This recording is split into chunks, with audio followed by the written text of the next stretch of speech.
بعد حمد و صلات معزز و مکرم سامعین و حاضرین، السلام علیکم ورحمۃ اللہ وبرکاتہ۔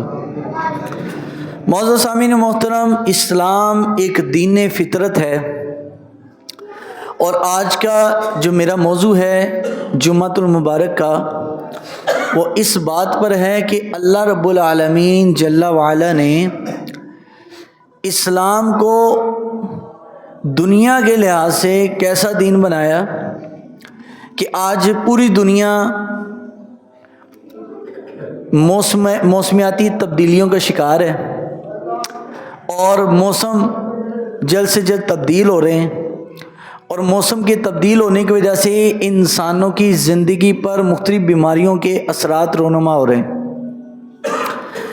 یہ اسموگ، اس کے بارے میں تعلیمات پہلے سے رسول اللہ صلی اللہ علیہ وسلم نے دے دی تھیں۔ آج اگر یہ خراب ہوا تو ہم نے اللہ کی فطرت کو چینج کیا، تو جس کی وجہ سے ہوا ہے۔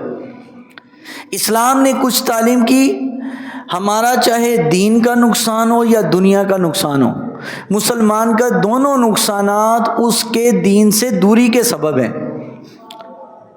وہ اس کے نقصانات دین کی دوری کی وجہ سے ہیں، نہ کہ اس کی اسلام کی تعلیم پر چلنے کی وجہ سے۔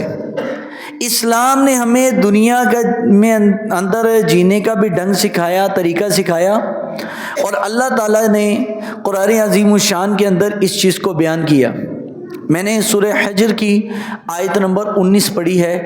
اللہ جل سلطانہ ارشاد فرماتا ہے، وَالْأَرْضَ مَدَدْنَاهَا وَأَلْقَيْنَا فِيهَا رَوَاسِيَ۔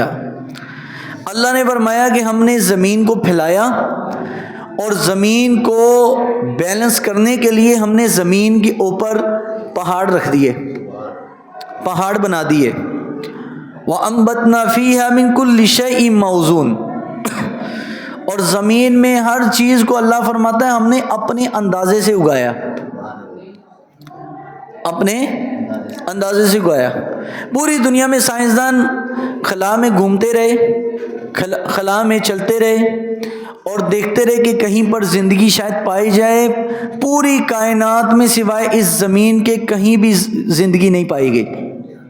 انسان کے لیے رہنے کی جگہ صرف یہ زمین ہی بنائی گئی، کیونکہ جب رب نے فرما دیا وَالْأَرْضَ مَدَدْنَاهَا، ہم نے زمین کو پھیلایا، وَأَلْقَيْنَا فِيهَا رَوَاسِيَ، اس میں ہم نے پہاڑ اگا دیے، وَأَنبَتْنَا فِيهَا مِن كُلِّ شَيْءٍ مَوْزُونٍ، اور زمین میں پھر ہم ہر چیز کو اپنے اندازے پر اگایا۔ رب نے جس چیز کو اگایا تھا، رب نے جس چیز کو بنایا تھا، اور جس اندازے پر زمین کو رکھا ہوا تھا، ہم انسانوں نے آ کر ان تمام چیزوں کو اجاڑ دیا۔ ہم نے اپنے دریاؤں کو آلودہ کیا، درخت کاٹ کاٹ کر چھانگا مانگا کے ہم نے لکڑیاں فروخت کرنی شروع کر دی، اور زمین میں گندگی، صفائی ستھرائی کا ناقص انتظام کیا، اور اس کا معاملہ انتظامی اور اجتماعی لیول پر نہیں، انفرادی سطح پر ہم نے خراب کیا۔ یعنی میری جتنی ذمہ داری تھی کہ میں جتنی صفائی رکھوں، جس طریقے کے ساتھ اپنے آپ کو سیٹ رکھوں، جس طریقے کے ساتھ اپنے آپ کو درست رکھوں، میں نے نہیں رکھا، تو ایک فرد کی غلطی قوم کی غلطی بن جاتی ہے۔ آج یہ اسموگ کی یہ جو ہمارے اوپر مصیبت بنی ہوئی ہے، بچوں کو اسکول سے چھٹیاں، دفتر بند، دکانیں بند، کاروبار بند، اس کی وجہ یہ کہ ہم نے جو اصول نبی صلی اللہ علیہ وسلم نے دیے تھے، ان اصولوں کو ہم نے ترک کیا۔ آئیے ایک حدیث شریف نبی کریم علیہ الصلوۃ والسلام نے مسلمان کی ایک تعریف بیان کی۔ صحیح بخاری میں پوچھا کہ یا رسول اللہ صلی اللہ علیہ وسلم مسلمان کون ہے؟ حضور نے فرمایا المسلم من سلم المسلمون من لسانی و یدی۔ حضور نے فرمایا مسلمان وہ ہے جس کی زبان سے اور ہاتھ سے کسی کو نقصان نہ پہنچے۔ مختصر بات کی اور کتنی جامع بات کی کہ نہ زبان سے کسی کو نقصان دے، تکلیف دے، اور نہ ہی ہاتھ سے۔ آج یہ موسمیاتی تبدیلی ہم پر جو مسلط ہے، اور مسلمانوں کے اوپر، مسلمان ممالک پر یہ تکلیف ہے، مغرب پر نہیں ہے، کیونکہ انہوں نے اسلام مسلمانوں کے اصولوں کو اپنا لیا، اس کی وجہ سے وہ بچ گئے۔ دیکھیں دنیا کا ایک اصول ہے، رب یہ نہیں دیکھتا کہ اس کا کس مذہب کے ساتھ تعلق ہے، اللہ یہ دیکھتا ہے اس بندے کی محنت کیا ہے۔ اگر مسلمان کرے گا فائدہ وہ لے جائے گا، اگر وہی اصولوں پر چل کے کافر چلے گا تو اللہ تعالیٰ اس کے فائدے اس کو بھی دے گا۔ صفائی ستھرائی کا اور درخت اگانے کا نظام، صفائی ستھرائی کا نظام ہم نے اسلام سے سیکھا نا۔ یہ کفار یہود و نصارہ ان کے ہاں تو نہانے کا کوئی کنسپٹ ہی نہیں تھا، یہ تو اسلام نے آ کر بتایا بھائی نہایا بھی جاتا ہے، جمعے کو خصوصاً غسل کیا جاتا ہے، لیکن ہم نے وہ چیز چھوڑ دی، ہم صرف نہانے دھونے تک رہے، لیکن ہم نے اپنے باہر کے نظام کو صاف رکھنے کے لیے نہ درخت اگائے نہ کھیتیاں لگائیں، ہم نے بقایا وہ درخت اور کھیتیاں لگانے کے بجائے، جنگلات لگانے کے بجائے ہم نے وہاں پر جناب پراپرٹی کی اور سوسائٹیاں بنانی اور پلاٹ بنانے شروع کر دیے۔ تو بھائی یہ تو پھر ہونا تھا۔ آج کسی کی آنکھیں جل رہی ہیں، کسی کو کھانسی ہے، یعنی بمشکل ہی شاید کوئی نماز ہو جس میں کوئی نہ کھانسے، 3-4 بندے تو کھانسی کا، اب وہ مجبوری ہے ان کی بیچاروں کی کہ گلے میں اسموک کی وجہ سے اثر ہے۔ تو یہ نبی صلی اللہ علیہ وسلم نے فرمایا یہ ہوا کیوں کہ من سلم المسلمون من لسانی و یدی، مسلمان تو وہ ہے جس کے نہ ہاتھ سے نہ کسی کی زبان سے کسی کو نقصان نہ ہو۔ ہم نے اپنے ہاتھوں سے ہی نقصان کیا دوسرے مسلمانوں کا، اجتماعی طور پر ہم نے موسموں کو خود بدلا ہے۔ تو اسلام نے یہ تعلیم تو 14 سال پہلے دی تھی۔ حضرت سیدنا ابو بکر صدیق رضی اللہ تعالیٰ عنہ، آپ کی دور خلافت ہوئی تو آپ نے ایک لشکر بھیجا۔ دیکھیں اسلام نے شروع سے یہ تعلیمات دی ہیں، آج ہم ان کو چھوڑ بیٹھے، اسلامی تعلیمات کو چھوڑ دیا، تو آج ہم مصیبت میں مبتلا ہیں کہ جناب اسموگ ہے اور سانس نہیں لیا جا رہا، اور دنیا کا سب سے ناقص ہوا لاہور کی ہوا ہے۔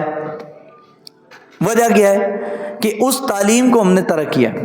حضرت ابو بکر صدیق نے لشکر کہیں بھیجا، جب لشکر بھیج دیا تو آپ نے ان کے جو سپہ سالار تھے، حضرت خالد بن ولید تھے غالباً یا حضرت ابو عبیدہ تھے، ان کو کچھ آپ نے اپنی طرف سے کوئی گائیڈنس دی، کچھ اصول لکھ کر دیے کہ جب تم نے جانا ہے ان غیروں کے علاقوں میں تو جانے کے بعد تم نے نہ وہاں پر عورتوں پر ہاتھ اٹھانا ہے، نہ ان کے بچوں کو قتل کرنا ہے، نہ ان کے بوڑھوں کو مارنا ہے، اگر کوئی مقابلے میں آئے تو جوانوں سے مقابلہ کرنا، اور جب علاقہ فتح کر چکو تو فرمایا ہمارے نبی صلی اللہ علیہ وسلم کی تعلیم یہ ہے نہ تو ان کی کھیتیوں کو آگ لگانی، نہ ان کے درختوں کو کاٹنا ہے، نہ ان کے گھروں کو برباد کرنا ہے، نہ آتش زدہ کرنا ہے، بلکہ جو جہاں پر ہے عزت کے ساتھ رہ رہا ہے اس کو وہیں پہ چھوڑ دینا۔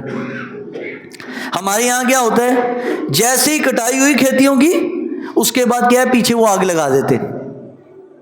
تو بھائی تعلیم تو یہ اسلام نے دی تھی، غیروں نے اس پر عمل کر لیا اور ہم نے نہیں کیا، تو بھائی پھر بھگتو۔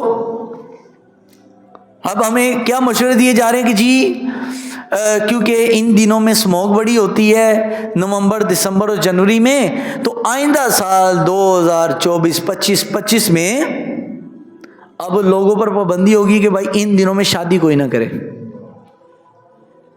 شادی نہ کرے، یعنی شادیوں پہ پابندی لگا لو۔ آپ نے پالیسی نہیں بنانی، اسلام نے جو پالیسی دی تھی ہمیں 14 سال پہلے وہ پالیسی پر عمل کراتے ہیں، کہتے بھائی خبردار کسی نے آگ لگائی، آپ بند روڈ پہ جائیں جہاں پر کوڑے کرکٹ کے ڈھیر لگے ہوئے ہیں، روز آگ لگتی ہے۔ آپ لاہور سے باہر جب آتے ہیں بابو صاحب انٹر کرتے ہیں تو آپ کو لاہور کے مکان نہیں نظر آتے، دھواں نظر آتا ہے۔ کیوں؟ کیونکہ وہاں سے بھائی پہلے ہی ہر وقت ہی آگ لگی ہوئی ہے۔ تو جب آگ لگانے سے اسلام نے منع کیا تھا کہ تم نے نہ اپنوں کی کھیتیوں کو جلانا ہے، نہ پرایوں کی، نہ ان کے درختوں کو جلانا ہے، بلکہ کرنا ہے تو یہ کام کرو کہ نبی صلی اللہ علیہ وسلم نے فرمایا، صحیح بخاری میں حدیث ہے، جس شخص نے کھیت لگایا یا درخت لگایا، فرمایا اس کھیت لگانے والے یا درخت لگانے والے کو دگنا اجر ہے۔ کتنا اجر ہے بھائی؟ ڈبل. فرمایا ایک تو اس کا اجر ہے کہ اس نے درخت لگایا, درخت کا سایہ لینے والے نے سائے سے فائدہ اٹھایا, چھاؤں لی, اس نیکی کا فائدہ لگانے والے کو. اور دوسرا حضور نے فرمایا جس نے اس درخت کا پھل کھایا, اس درخت کا کوئی میوہ کھایا, اس کی وجہ سے بھی لگانے والے کو ثواب ہے. وہ اسلام نے تو یہ تعلیم دی تھی بھائی کہ تم نے پاک صاف رہنا ہے, اچھا رہنا ہے, گند نہیں پھیلانا, آلودگی نہیں پھیلانی, ماحول کو صاف رکھنا ہے. مدینہ منورہ نبی علیہ السلام کے زمانے میں اور بعد تک خلافت عثمانیہ تک مدینہ منورہ مشہور تھا درختوں والا شہر. اس کو مدینہ تو نحل بھی کہتے تھے, کھجوروں والا شہر, کیونکہ اس میں کھجور کے درخت بہت زیادہ تھے. جو بھی مدینہ کے باہر سے آتا تو ان کو مدینے کے مکان بعد میں نظر آتے, پہلے درخت نظر آتے.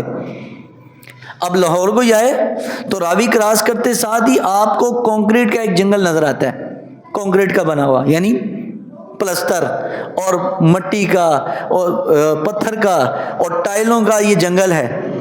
درخت کوئی بھی نہیں ہے, کھیت کہیں بھی نہیں ہے. ہم خود کاٹ کاٹ کے وہیں پر جناب کالونیاں بناتے جا رہے ہیں اور پھر کہہ رہے ہیں اسموگ ہو رہی ہے. تو بھائی اسموگ تو ہوگی, ہم نے خود اپنی نسلوں کے ساتھ زیادتی کی ہے. اور آج جو کچھ ہو رہا ہے یہ 20 سال کے بعد آنے والی نسل اس کو کاٹے گی. یہ جو آج بیج بویا جا رہا ہے, ابھی بھی آپ چلے جائیں چھانگا مانگا جنگل میں تو ٹرکوں کے ٹرک بھر کر ڈیلی درخت کاٹے جاتے ہیں اور فروخت کیے جاتے ہیں. اور جناب جو محکمہ جنگلات ہے لے کے رشوتیں اپنی پراپرٹیاں بنائے جا رہے ہیں آفیسرز, اور جو نچلا طبقہ ہے وہ درخت کاٹ کر بیچتا جا رہا ہے. اور آنے والی نسل کے لیے آکسیجن کا جو سامان ہم نے چھوڑ کے جانا تھا وہ چھوڑ کے نہیں جا رہے, بلکہ ان کو ہم یہ دھواں دے کے جا رہے ہیں. کہہ رہا ہو بھائی اس میں تو بھائی عمل کا معیار زندگی کے ساتھ ہے. زندگی ہوگی تو عمل ہوگا. جب کسی بندے نے رہنا ہی بیمار ہے وہ عمل کیا کرے گا؟ وہ عمل سے تو محروم ہو گیا نا. جب صحت ہی نہیں ہے تو پھر ہم اس کو کیا کہیں گے؟ نماز پڑھ. جنہوں ہر ویلے کھانگ آنی, جو ہر وقت ہی دوائیوں کے نشے میں یا بے ہوش پڑا ہوا ہے بیچارہ, جس کو ہر وقت ہی پیٹ کا مرض لگا ہوا ہے ماحول کی وجہ سے, تو اس نے کیا عمل کرنا ہے, کیا نماز پڑھنی اور کیا قرآن پڑھنا ہے؟ سب سے پہلے صحت ہے. نبی کریم صلی اللہ علیہ وآلہ وسلم کی بارگاہ مقدسہ میں یہ حدیث میں 12 سنا چکا ہوں کہ نبی پاک کی بارگاہ میں ایک شخص آئے, حضور میں بڑا غریب ہوں, میں بڑا غریب ہوں. سرکار نے فرمایا تیرے پاس اپنا گھر ہے؟ عرض اپنا گھر ہے. شادی شدہ ہے؟ عرض کہ حضور شادی شدہ ہوں. فرمایا 2 وقت کا کھانا ملتا ہے؟ شریعت میں 2 وقت کا کھانا ہے, 3 وقت کا. اور واقعی اس کی برکت ہے. آپ اگر کبھی اس کے مطابق چل کے دیکھیں تو نہ پیٹ خراب نہ اور معاملے خراب, وضو بھی صحیح سلامت, 3 وقت کا کھا لو بندہ بے چین ہی رہتا ہے. لیکن ہم لاہوری ہیں نا, ہم نے جب تک صبح کے بونگ پائے کہ جناب نان چنے نہ کھائے ہوں اور ہم نے 2-3 کپ چائے نہ پیو تو ہمیں سکون نہیں آتا. پھر کہتے ہیں یار وضو ہی نہیں ٹھہرتا. کیسے ٹھہرے؟ تو حضور نے فرمایا 2 وقت کا کھانا کھاتے ہو؟ عرض کیا حضور 2 وقت کا کھانا نصیب. فرمایا کوئی بیماری تو نہیں ہے؟ عرض کیا حضور بیماری نہیں ہے. فرمایا پھر تم دنیا کے امیر ترین آدمی ہو. اپنے آپ کو بادشاہ سمجھو. اگر یہ تمہیں 4 چیزیں اللہ نے دی ہیں, بیوی بچے دیے ہیں, صحت دی ہوئی ہے, اپنا گھر دیا ہوا ہے, 2 وقت کا کھانا دیا ہوا ہے, یہ 4 چیزیں جس بندے کے پاس ہے وہ بندہ امیر ترین بندہ ہے. تو بھائی ان 4 چیزوں کا معیار صحت کے اوپر ہے. صحت ہوگی تو یہ ساری چیزیں سلامت رہیں گی. گھر بھی سلامت رہے گا, گھر بیچے گا نہیں, فروغ نہیں کرے گا, کیونکہ کام کرتا ہوگا, کماتا ہوگا. جب صحت ہی نہیں ہے, نہ کماتا ہوگا, محتاج ہو جائے گا, نہ بیوی بچوں کی وہ کفالت کر سکے گا. تو یہ سارا معیار بندے کی صحت پر ہے, اور صحت کا معیار اسلام نے صفائی پر رکھا ہے. اما عائشہ فرماتی ہیں رضی اللہ تعالیٰ عنہ, ام المومنین فرماتی ہے کہ نبی علیہ الصلوۃ والسلام کے ہاں جب کوئی مہمان آتا تھا, نبی علیہ السلام گھر سے جو کھانا تیار ہوتا وہ منگواتے, جو موجود ہوتا, اور کھانا جب لگ جاتا تو نبی کریم علیہ السلام نے جس برتن میں کھایا ہوتا, حالانکہ نبی علیہ السلام ایک برتن میں کھانا پسند کرتے تھے, لیکن جس برتن میں آقا دو جہاں صلی اللہ علیہ وسلم نے تناول کیا ہوتا، ام المومنین عائشہ رضی اللہ تعالیٰ فرماتی وہ برتن میں پہچان جاتی. حالانکہ حضور کا برتن علیحدہ نہیں ہوتا تھا، جویں آج کل دے مولویاں دے پیراں دے برتن علیحدہ. اب مذہبی محفلوں میں ہمارا ہے علیحدہ علیحدہ پلیٹ لے کر اپنے اپنے نہیں نکال رہے ہیں. حالانکہ اسلام نے کیا پسند کیا؟ اجتماعی طور پر بیٹھو. ابھی کل ہی ہم ایک ولیمے پر گئے، وہ پٹھانوں کے ولیمہ تھا، ہمارے پیر بھائی تھے جناب، ایک ہی پرات میں تسلے میں 7-8 بندے بیٹھے ہوئے، گوشت بڑا پکایا، ولیمہ تھا، بڑا گوشت، میٹھے چاول، روٹی، بس یہ سادہ سا ولیمہ، زمین پہ بٹھا کے کھلایا، کھاؤ بھائی، کوئی پلیٹ نہیں اور کوئی ٹیبل نہیں اور کوئی کرسی نہیں، بیٹھو زمین پہ. سب نے بیٹھ کے کھایا. میں کہا ولیمہ انہاں دا بھی ہو گیا تے جڑے پی سی جی کرتے ولیمہ انہاں دا بھی ہو جاتا ہے، لیکن دونوں میں فرق یہ ہے کہ یہاں کھانا کا ضیاع نہیں، وہاں کھانے کا ضیاع ہے. تو اسلام نے صفائی کو پسند کیا ہے. تو بی بی عائشہ فرماتی میں جس برتن میں حضور کھانا کھاتے میں وہ پہچان جاتی. اس کی وجہ کیا تھی؟ فرمایا وہ برتن سب سے زیادہ صاف ہوتا. ہم تو کھا کے چھوڑ دیتے نا، اللہ پہ بھائی. بلکہ اوروں کی بات چھوڑے، مذہبی لوگوں کی بات کر رہا ہوں میں. یہ دیندار مولوی حضرات کھانا کھایا، بوٹی کھا لیے، بقایا کھانا ایسے ہی پڑا ہوا ہے ضائع. تو دنیا داروں کی کیا بات کرنی، دینداروں کی بات. تو جب دیندار ہی ایسے کریں گے، صفائی کی پابندی نہیں ہے، تو بھائی دوسروں نے کیا کرنی. تو نبی کریم صلی اللہ علیہ وآلہ وسلم نے صفائی ستھرائی، ماحول کی صفائی کا تعلیم پہلے فرمائی ہے. اور آقا دو جہاں صلی اللہ علیہ وسلم سے ایک شخص حضور کی بارگاہ میں آیا اور اس نے آ کر پوچھا یا رسول اللہ صلی اللہ علیہ وسلم میں وضو کیسے کروں، وضو کیسے کروں. بڑا مجھے دکھ ہوتا ہے، تکلیف ہوتی ہے. میں بعض اوقات یہیں پہ وضو کرتا ہوں تو دیکھ رہا ہوتا ہوں ہاتھ گیلا کیا ہے، صابن پکڑا ہے، پانی کھلا ہوا ہے، پانی چل رہا ہے اور یہاں صابن لگ رہا ہے، صابن لگ رہا ہے، جناب صابن رگڑ رہے ہیں اور پانی کھلا ہوا ہے. بعض واقعیوں کو میں کہہ رہا ہوتا ہوں بھائی یہ بند کر دو، وہ مین گور گور نہ ویکھتے ہیں، اے مولوی صاحب کیا کہہ رہے ہیں، بیٹھ کے لگتے ہیں ہمیں چیک کرتے رہتے ہیں. حالانکہ میں خود بھی ایسے ہی کرتا ہوں کہ پانی بند کر کے صابن لگانا ہے تو بھائی لگا لیا، اس کے بعد پھر پانی کھول لی، کر کے بھی دکھاتا ہوں بھائی ویکھ لو، مینوں بھی ویکھ لو، میں بھی انج ہی کر رہے ہیں صحیح طریقے نہ، ایسے ہی کر لو. لیکن پانی کھلا ہوا ہے، صابن لگ رہا ہے، پانی کھلا ہوا ہے، مسواک ہو رہی ہے، پانی کھلا ہوا ہے، ابھی ناک ہی صاف ہو رہا ہے اور پانی چل رہا ہے. بھائی انگلی ہاتھ میں پانی لے کر ناک میں ڈالو، پانی بند کر دو اور اس کے بعد ناک اپنا صاف کرو، یا غرارہ کرنا ہے اچھے طریقے سے غرارہ کرو، ٹھیک ہے، یا داڑھی کا خلال کرنا ہے تو بس منہ دھو کے پانی بند کر دو، خلال کرتے رہو، آرام سے تسلی کے ساتھ کرو. تو حضور علیہ السلام سے ایک شخص نے پوچھا یا رسول اللہ صلی اللہ علیہ وسلم میں کیسے وضو کروں. حضور علیہ السلام نے پانی منگوایا، پانی منگوا کر آقا دو جہاں صلی اللہ علیہ وسلم نے 1 لیٹر پانی، کتنا جی 1 لیٹر پانی کے ساتھ سمجھ لیں 1 لوٹے میں وہ سارا آ جاتا ہے، اس کے ساتھ حضور نے وضو کیا اور ہر عضو کو نبی پاک نے 3 مرتبہ بھی دھویا. پہلے کتنا اچھا ماحول ہوتا تھا کہ لوگوں کے پاس برتن ہوتے تھے، برتن سے وضو کرتے تھے. اب جب سے یہ نل کا آیا پانی کھل رہا ہے کہ کوئی نہیں بھائی مسجد کی موٹر ہے چل رہی ہے، ٹینکی بھر رہی ہے، ہمیں کیا ہے. پہلے تو کنویں سے بھر کے لانا پڑتا تھا، لوگوں کو قدر تھی. اب بھائی یہ بٹن سسٹم آ گیا ہے، بٹن دباؤ تو بھائی پانی بھر جائے گا. تو اسلام نے ہمیں صفائی ستھرائی کا نظام پہلے سے سمجھا دیا. ہم لوگوں نے خود ترک کیا تو آج یہ دنیا جو ہم پر تنگ ہوئی ہے. اور قرآن مجید نے ایک اور مقام پر اس کی پیشن گوئی کی. قرآن ایک اصول بتاتا ہے، قرآن مجید نے ایک اصول اور ایک نچوڑ بتا دیا ہے اور اس کا نتیجہ بھی بتا دیا. بھائی اس اصول کے خلاف چلو گے تو تمہارے ساتھ ایسا ہوگا. اللہ نے فرمایا وَمَنْ أَعْرَضَ عَنْ ذِكْرِي فَإِنَّ لَهُ مَعِيشَةً ضَنْكًا، جو میرے ذکر سے منہ موڑے گا اللہ تعالیٰ فرماتا ہے میں اس کی دنیا تنگ کر دوں گا، میں اس کی دنیا. اب ذکر سے کیا مراد ہے؟ علماء نے ذکر سے مراد 3 باتیں لی ہیں. ذکر سے مراد اللہ کی یاد بھی لی ہے کہ جو اللہ کی یاد سے منہ پھیرے گا اللہ اس کی دنیا کو تنگ کر دے گا، یہ بھی ایک تعویل ہے. ایک ذکر سے مراد قرآن کی تعلیمات ہے، نصیحت، ذکر کو نصیحت بھی کہتے ہیں.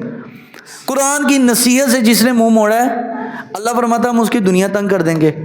کیوں؟ قرآن نے تو کہا تھا فیہا من کل شیء موزون. ہم نے دنیا کی ہر چیز کو اپنے اندازے سے ڈھالا ہوا ہے. انسان نے اللہ کی بنائی گئی فطرت کو چینج کیا, فطرت کو بدلا ہے. اللہ تعالیٰ نے جب ہمیں دنیا دی تھی, دنیا سرسبز تھی, دنیا میں قدرتی نالے اور ندیاں اور چشمے اور دریا صاف ستھرے تھے. ہم آئے, ہم نے ہر چیز کو آلودہ کرنا شروع کیا, زمین کو بھی گندا کیا, جگہوں کو بھی گندا کیا, ہر چیز کو پلید کیا. ہم نے چینج کیا نا. تو اللہ کیا فرماتا ہے, جس بندے نے اللہ کی فطرت کے خلاف کیا, ومن اعرض عن ذکری فإن لہ معیشۃ ضنکا, جو ہمارے ذکر, ہماری نصیحت, ہمارے قرآن اور ہمارے نبی سے, اس کی تعلیم سے اپنا منہ موڑے گا, فإن لہ معیشۃ ضنکا, ہم اس پر دنیا کو تنگ کر دیں گے.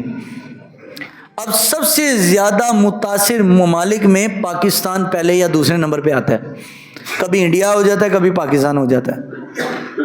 کہ ہم لوگوں نے فیکٹریاں لگائیں, ٹائر جلائے, ہم نے ماحول کو آلودہ کیا, ہم نے گندا کیا ہوا کو, ہم نے ہوا کو پلید کیا اور نجس کر دیا, اور اس کے اسباب نہیں ڈھونڈے. بھائی یہ ہو رہا ہے تو اب اس کو کم کرنے کے لیے بھی کوئی ترکیب اپنائیں. دنیا کے ممالک, ترقی یافتہ ممالک کا اصول ہے, وہ جتنی آلودگی بناتے ہیں اس سے زیادہ اس ہوا کو صاف اور کرنے کے لیے, جنریٹ کرنے کے لیے اس کا رد و بدل بھی بناتے ہیں, الٹرنیٹ بھی بناتے ہیں تاکہ بیلنس ہو جائے. ہمارے یہاں کیا ہے, خرابی اور بربادی جاری ہے. اور ہم نے اللہ کے احکام کے مطابق, جیسے رب نے ہمیں یہ دنیا عطا کی تھی, ہم نے اس کو واپس اس پہ نہیں ڈالا. آج سے 30 سال پہلے لاہور کی تصاویر دیکھیں تو لاہور کا تقریباً 35% علاقہ سرسبز تھا. ابھی وہی لاہور ہے, صرف 8 سے 10% رہ گیا جہاں پہ کوئی درخت نظر آ جاتے ہیں, بقایا 90% لاہور خالی ہو چکا ہے. تو بھائی اسموک تو ادھر ہی پہ ڈیرے لگائے گی نا, جب ہم نے خود ہی درخت نہیں لگائے. اور نبی کریم علیہ الصلوۃ والسلام نے فرمایا لان تان کرنے والی 2 گندی چیزوں سے بچو, 2 گندی چیزوں سے بچو. فرمایا ایک تو رستے کو, جس رستے پر مسلمان گزرتا ہے, نہ وہاں پہ تھوک پھینکو, نہ بولو براز کرو. فرمایا اس سے مسلمان کو تکلیف ہوگی. اور دوسری چیز حضور نے فرمایا جہاں مسلمان سائے کے نیچے بیٹھتے ہوں اس جگہ کو بھی گندا نہ کرو, اس جگہ کو بھی خوشبودار رکھو, پاک رکھو. درختوں کے سایوں کی بات ہو رہی ہے. کسی زمانے میں کلچر تھا درختوں کے نیچے بیٹھنے کا, اب تو لوگ تھڑوں پر بیٹھتے ہیں یا کہیں بھی دکان کے باہر بیٹھتے ہیں. تو جہاں پر بھی مسلمانوں کی رہائش ہوگی, رہے گا, اللہ کے رسول صلی اللہ علیہ وسلم کا حکم ہے کہ اس کو تم نے پاک اور صاف رکھنا ہے, اس کی ہوا کو بھی گندا نہیں کرنا. یہ تعلیمات تو پہلے فرما دی گئی ہمیں, عمل ہم نے نہیں کیا.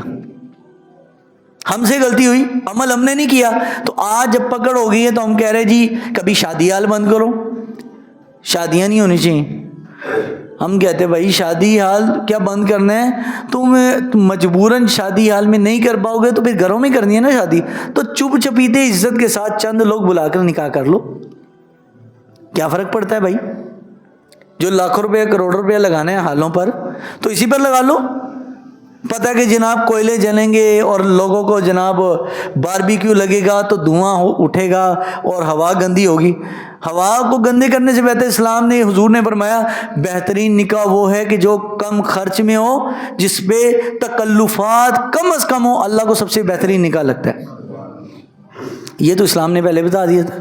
اب مجبوراً جنہوں نے نکاح ان دنوں میں کرنے ہیں نا, وہ تو بھائی نکاح تو انہوں نے کرنے ہی کرنے ہیں, لیکن ذرا تھوڑی سی سادگی سے کر لیں گے. دیکھو اسلام, اللہ نے اسلام کو بڑی غیرت دی ہے. اسلام کی ایک اپنی غیرت ہے. کوئی کچھ بھی کر لے نا کہ میں نہیں اسلام کو مانتا یا میں نہیں اس کے مطابق چلتا, اللہ مجبوراً عمل کروا ہی دیتا ہے.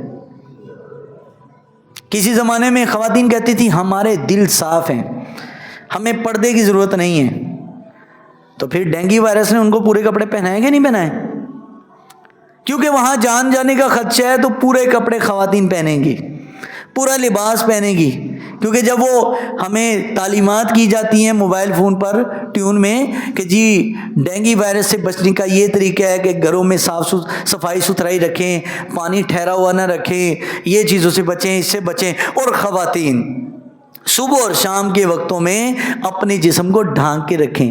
میں نے کہا بی بی آج تو یہ بتا رہی ہے، اللہ کے رسول نے ہمیں 14 سال پہلے بتایا تھا۔ یہ اسلام مجبوری کے ساتھ ہو یا خوشی کے ساتھ ہو، اسلام عمل کروانے پر مجبور کر دیتا ہے، اللہ کر دیتا ہے کہ چلو بھائی پہلے تو بیویو تم نے کہا دل صاحب ہیں ہم کھلے کپڑے پہنے تو کوئی عرض نہیں ہے، اب مجبوراً جان بچانے کے لیے، ڈینگی سے بچنے کے لیے تمہیں جسم چھپانا پڑے گا۔ پھر رہ گئی بات تھی سے اپنے نقاب کی، چہرہ چھپانے کی، تو وہ کمی کرونا وائرس نے پوری کر دی کہ بھائی اب ماسک لگانا ہے۔ اب عورتوں نے کیا، مردوں نے بھی لگا لیے، اسلام نے لگوائے کہ نہیں لگوائے؟ اور اب جب کہ اسموگ آ چکی ہے تو اب لوگ ماسک کے ساتھ اب آنکھیں بھی چھپا رہے ہیں۔ تو اسلام نے تو یہ تعلیمات پہلے کی تھی تمہیں کہ بھائی اپنا جسم کا پردہ رکھو، چھپاؤ۔ تو اللہ کی ذات بڑی غیرت والی ہے، کسی بھی طرح بندے کو مجبور کر دیتی ہے۔ تو بھائی مجبوری سے اسلام پر چلنے کا نام اسلام نہیں ہے، وہ تو مجبوری ہے۔ اللہ کو تو پسند یہ ہے کہ بندہ خلوص کے ساتھ اس کی رضا اور خوش بختی جانتے ہوئے اپنی اللہ اور اس کے رسول کے احکام پر خوشی کے ساتھ چلے۔ تو آگے جیسے جیسے دور گزر رہے ہم جتنے اسلام سے دور ہو رہے ہیں، اسلام پھر کھینچتے اپنی طرف، اور چل مجبوری کے ساتھ ہی صحیح، اب سیدھے ہو کے چلو تو صحیح نا۔ تو یہ جو اسموگ ہے، یہ جہاں پر اللہ کی طرف سے ہماری ایک پکڑ ہے، وہیں ہمیں اللہ بتا بھی رہا ہے کہ میرے بندو، میرے اور میرے نبی کی تعلیم پر چلنے میں ہی تمہاری دنیا کی بھی کامیابی ہے اور تمہاری آخرت کی بھی کامیابی ہے۔ اس لیے میرے رب نے قرآن میں کیا فرمایا تھا؟ قد افلح المؤمنون، قد افلح المؤمنون۔ اتنا بڑا دعویٰ ہے میرے رب کا۔ رب نے فرمایا بے شک مومن ہی کامیاب ہو گئے، مومن ہی۔ یہ بعض لوگ سمجھتے ہیں کہ شاید اسلام آپ کو صرف ایک دیواروں میں بند رکھنا چاہتا ہے، ترقی نہیں اسلام کرنے دینا چاہتا۔ اور میں نے کہا تم نے اسلام پڑھا ہی نہیں ہے۔ اسلام اگر پڑھا ہوتا تو آج اسموگ کی یہ حالت ہمارے ملک میں نہ ہوتی، اگر اسلام پر چلا جاتا۔ ہم نے تو 70 76 77 78 سال سے تو دھوکہ دیا اسلام کے نام پر۔ ہم نے تو اسلام صرف دکھایا ہے، لا الہ الا اللہ محمد رسول اللہ اسمبلی کے باہر لگا دیا۔ کبھی وہ اسلامی اسمبلی کے اندر بھی تو داخل کرو نا کلمے کو، وہ کلمات کو، وہ اس کے تقاضوں کو، اللہ رسول کی تعلیمات کو قانون تو بناؤ نا، کہ خبردار یہاں کوئی آگ نہیں لگائے گا، کوئی دریاؤں کو آلودہ نہیں کرے گا، کوئی زمین کو گندا نہیں کرے گا۔ آج یہاں پر اسلام کے مطابق صفائی ستھرائی کا نظام ہوگا، ہوا بھی صاف ہوگی، زمین بھی صاف ہوگی، اور گزرگاہیں بھی صاف ہوگی، کیونکہ یہ ہمارے نبی نے تعلیم فرمایا۔ کبھی بولے نا اس پر، ہم تو یہی تو رونا رو رہے ہیں بھائی، اسلام کو خالی نماز روزے اور داڑھی پگڑی تک منحصر نہ رکھیں۔ اسلام کوئی داڑھی پگڑی کا دین نہیں ہے، اسلام ایک مکمل ضابطہ حیات ہے۔ اور آج اگر یہ نافذ ہوتا، جو مولوی کہتے ہیں نا اسلام لاؤ، وہ یہی تو اسلام ہے بھائی، کہ جس کے بارے میں میرے رب نے دعویٰ کر دیا قد افلح المؤمنون، بے شک کامیاب اگر دنیا میں ہے تو صرف مومن ہے، کیونکہ رب جانتا ہے کہ مومن نبی کا غلام ہو وہ ہمیشہ نبی کی تعلیم پر چلے گا۔ اللہ نے خالی آخرت کی کامیابی کا ذکر نہیں کیا، بلکہ کامیاب جب مطلق بول دیا، مطلقاً جملہ جب ہوتا ہے نا، اس میں خاص نہیں ہوتا کہ ابھی کامیابی، کل کی کامیابی، پرسوں کی، آج کی، یا آنے والے 10 سال کی۔ مطلق کامیابی جب رب نے کہہ دیا جو مجھ پر، میرے نبی پر ایمان لے آیا، رب فرماتا ہے میں نے کامیاب کر دیا۔ کیوں فرمایا؟ اللہ کو پتا ہے کہ مومن ہوگا وہ کبھی بھی ہوا کو آلودہ نہیں کرے گا، زمین کو گندا نہیں کرے گا، بلکہ یہاں تک ہمارے نبی صلی اللہ علیہ وسلم نے ارشاد فرمایا کبھی بھی ٹھہرے ہوئے پانی میں کوئی پیشاب نہ کرے۔ فرمایا وہ پیشاب کرے گا اور بہت سارے لوگوں کا جسم بھی اس سے آلودہ ہو جائے گا۔ ہم لوگ کیا کر رہے ہیں؟ پورے کے پورے نالے کے پانی جناب نہروں میں ڈال رہے ہیں، دریاؤں میں ڈال رہے ہیں، اور پھر کہتے ہیں جی دریاؤں میں ہمارے دریا جو ہے خشک ہو گئے یا دریاؤں کے پانی آلودہ ہو گیا۔ تو بھائی تو ہونا ہے، ہم نے خود اپنا سسٹم گندا کیا ہے۔ اسلام نے مکمل سسٹم اور نظام دیا ہے۔ اب سنی، حضرت سیدنا عمر رضی اللہ تعالیٰ کا دور حکومت تھا، تو مسجد نبوی کے اندر جب باب السلام سے کبھی آپ کا گزر ہو نا، باب السلام جہاں سے سلام کے لیے جاتے ہیں، تو باب السلام انٹر ہوتے ساتھ ہی جو دیوار ہے اوپر ابھی بھی پرنالہ بنا ہوا ہے، ابھی تک وہ سوراخ چھوڑا ہوا ہے۔ یہ گھر تھا حضرت سیدنا عباس رضی اللہ تعالیٰ عنہ کا، حضور کے چچا کا، یہاں وہ رہتے تھے۔ اور مسجد نبوی کے قبلے والی سائڈ پر باب السلام ہے نا، اس وقت مسجد نبوی، یہ جو باب السلام والا رستہ ہے مسجد نبوی میں نہیں تھا، تب یہ اوپن رستہ تھا۔ تو وہ حضرت عمر گزرے تو ایک دن بارش ہو رہی، پرنالے سے پانی ٹپک رہا تھا، تو یہاں تو بھائی لوگوں کے پائپ لیک ہو رہے ہیں، لوگوں کا جسم گندے ہو رہے ہیں، کہتے فکر ہی کوئی نہیں، بات ٹھیک ہے ہونے دو بھائی، کسی کا نقصان ہو رہا ہے، گندا ہو رہا ہے کوئی، ہونے دو۔ حضرت عمر رضی اللہ تعالیٰ بارش کی حالت میں فرمایا کہ وہ حضرت عباس رضی اللہ تعالیٰ گھر نہیں تھے، خود حضرت عمر چڑھے، ایک بندے کو بلایا اور اوپر چڑھ کے پرنالہ اکھیڑ کے اس کو بند کر دیا، اور کہا جی پرنالہ جو ہے دوسری سائڈ سے نکالو، یہاں پر لوگ آتے ہیں مسجد نبوی کی طرف، ان کے کپڑے پانی سے بھر جاتے ہیں، تو آپ لہٰذا اس کا رخ دوسری طرف کریں۔ حضرت عباس آئے، انہوں نے حضرت عمر سے کہا کہ یہ آپ نے اکھیڑا ہے؟ فرمایا اس لیے کہ مسلمانوں کو تکلیف ہو رہی ہے، اسے مسلمانوں کے کپڑے گندے ہو رہے ہیں۔ اب دیکھو اپنی ذات نہیں رکھی، کیا رکھا ہے؟ مسلمانوں کو تکلیف ہے۔ جو چیز مسلمان کو تکلیف دے رہی ہے اللہ اور اس کے رسول کے ہاں ناپسندیدہ ہے۔ لیکن حضرت عباس نے اس سے بھی اگلی بات کہی، فرمایا اگر یہ میں نے یہ پرنالہ لگایا ہو نا تو ٹھیک ہے، اکھیڑ دو، مجھے کوئی غم نہیں ہے، لیکن یاد رکھو عمر، یہ پرنالہ رسول اللہ صلی اللہ علیہ وسلم نے لگایا، یہ انہوں نے لگایا۔ تو حضرت عمر نے کوئی عقلی دلیل نہیں دی کہ ایسا ہو رہا ہے، کپڑے گندے ہو رہے ہیں۔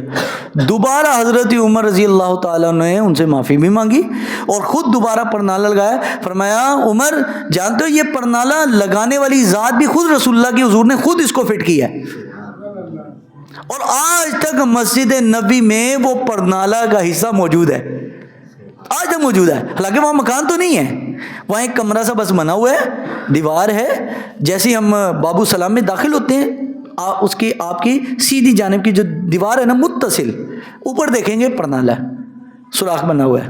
تو یہ گھر تھا حضرت عباس کا۔ اچھا اس کے بالکل اپوزٹ باب السلام میں داخل ہوتے دروازے کے اس طرف حضرت عباس کا گیٹ کے بالکل ساتھ، اور اس کے اس طرف حضرت ابو بکر صدیق کا خوخہ ابو بکر صدیق، اور وہ مسجد نبوی کے بالکل سامنے تھا، اور اس کی کھڑکی اور دروازہ مسجد نبوی میں نکلتا تھا۔ حضور نے فرمایا سب کے دروازے جو مسجدوں میں ہیں کھڑکیاں بند کر دو سوائے ابو بکر کے، ان کے لگا رہا۔ وجہ یہ کہ نبی صلی اللہ علیہ وسلم کو ان سے محبت تھی، حضور جانتے تھے کہ ابو بکر کا دروازہ کھلا بھی رہے تو کبھی بھی مسجد نبوی کو یہ آلودہ نہیں کریں گے، کیونکہ ظاہری بات ہے گھروں میں بندہ رہتا ہے، گھر کی اسمیل تو جاتی ہے نا، بدبو آتی ہے، تو مسجدوں کو پاک صاف اور خوشبودار رکھنے کا کہا گیا ہے۔ اسی طرح اللہ نے پوری روئے زمین کو مسلمانوں کے لیے مسجد بنایا۔ یہ زمین رہنے کی خالی جگہ نہیں ہے، اللہ کے رسول صلی اللہ علیہ وسلم نے فرمایا 5 چیزیں وہ ہیں جس پر مجھے پہلے نبیوں پر فضیلت دی گئی ہے، اور ان میں سے ایک یہ ہے کہ پوری زمین کو اللہ نے میری امت کے لیے مسجد بنا دی ہے۔ اب جو زمین کو آلودہ کرے وہ مسجد کو آلودہ کرنے کے موافق ہے، مسجد کو آلودہ کرنے کے برابر ہے۔ جیسے مسجد کو کوئی گندا کر رہا ہے اس طرح گلی محلے کو کوئی گندا کر رہا ہے، جی کھانا کھایا وہیں پہ زمین میں پھینکا ہوا ہے، صاف نہیں کرتے، ٹھیک ہے، اور جہاں پر چلے جائیں کبھی واش روم یوز کر لیں تو جناب اس طرح صفائی نہیں کریں گے، اگلا جو بندہ ہے وہی بیچارہ بدوائیں دے گا کہ یار ان کو صفائی کرنے کا طریقہ ہی معلوم نہیں۔ کئی تو ایسے بد تہذیب قسم کے لوگ ہوتے ہیں کہ جہاں بیٹھ جائیں پتہ چلتا ہے واقعی اتنا گندا آدمی تھا جو یہاں بیٹھا ہے، اس کو بیٹھنے کا طریقہ سلیقہ معلوم نہیں ہے۔ تو حضور نبی کریم علیہ السلام نے تو سلیقے ہر چیز کے بتائے ہیں، صفائی ستھرائی کا نظام بتایا ہے، آب و ہوا کو کیسے صاف رکھنا ہے پہلے تعلیمات بتا دی۔ وہ علیحدہ بات ہے ہم نے یہ تعلیم اٹھا کر صرف مدرسے کو دے دی، چلو بھائی مولوی تہاڈا کام ہے تسی کرو، ہم نے صرف دنیا میں کمانا ہے، اپنی من مرضی کے طریقے پر چلنا ہے، اپنے اصول کے مطابق چلنا ہے۔ ہمارے ایک دوست ہیں جامعہ نعمیہ کے فاضل ہیں، بہت بڑے عالم ہیں، وہ کہتے ہیں جی ایک مسجد والوں نے میرا انٹرویو کیا تو میں وہاں پر انہوں نے مجھے رکھ لیا، ابھی بھی خیر وہیں پر ہیں، لیکن وہ عوام الناس کی سوچ بتا رہے کہ عوام کی سوچ علماء کی زبان کے بارے میں، علماء کے کلام کے بارے میں، جو وہ تقریر کرتے ہیں اس کے بارے میں کیا سوچ ہے۔ کہہ رہے جی وہ تقریر کی، وہ ساری مارکیٹ تھی بہت بڑی، ابھی بھی ہے بند روڈ والی سائڈ پہ، کہتے بہت بڑی مارکیٹ ہے اور سب بڑے بڑے تاجر، بڑا بڑا کاروبار ہے وہاں پہ۔